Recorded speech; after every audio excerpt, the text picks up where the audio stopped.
Good afternoon. I just wanted to share something I've learned from God, through studying the Bible, through communing with Him, through prayer, worship, what God has led me to. In order to get to a heavenly place, in order to earn some of God's good grace, we need to learn how to love others, which is the greatest commandment. Love God with your mind, your heart, and your soul, as well as love yourself and your neighbor.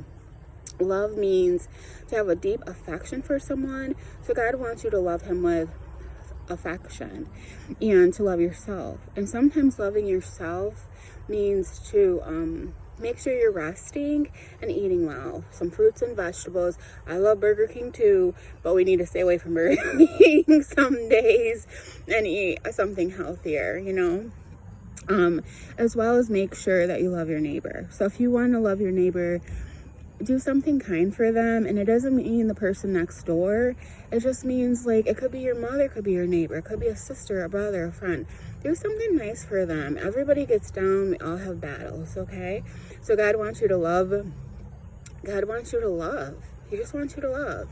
It does your soul wonders. The second thing is learn how to forgive. In order to be forgiven, you have to forgive others. It's kind of like reaping and sowing. You sow some forgiveness, you will reap back forgiveness. So in order to forgive, especially if somebody really hurt your heart, think of a time where you messed up and you wanted to be forgiven so badly. And so in order to forgive somebody else, sometimes you got to look at yourself and say, you know what? I messed up. I wanted to be forgiven. Let me go ahead and try to forgive this person. Now, when you forgive that person, I'm not saying that you got to be their best friend again. I'm not saying that you got to, start hanging out with them again. But I'm saying let the anger in your heart go. Because when you're really angry, check yourself out. Like, your blood pressure, your body's intense, your heart hurts. Like, when somebody you don't like really walks into a room, they have a lot of control over you. And God doesn't want that. So you got to learn to forgive and let it go.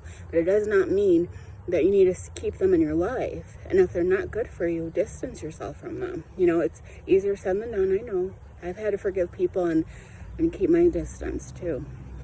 The other thing is self-discipline.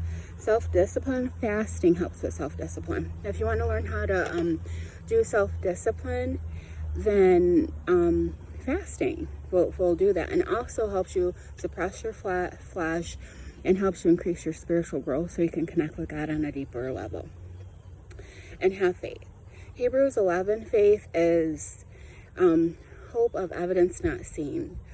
And the dictionary definition of faith is trust in God or trust in someone. So you need to trust God. And that's why walking by faith and not by sight is important.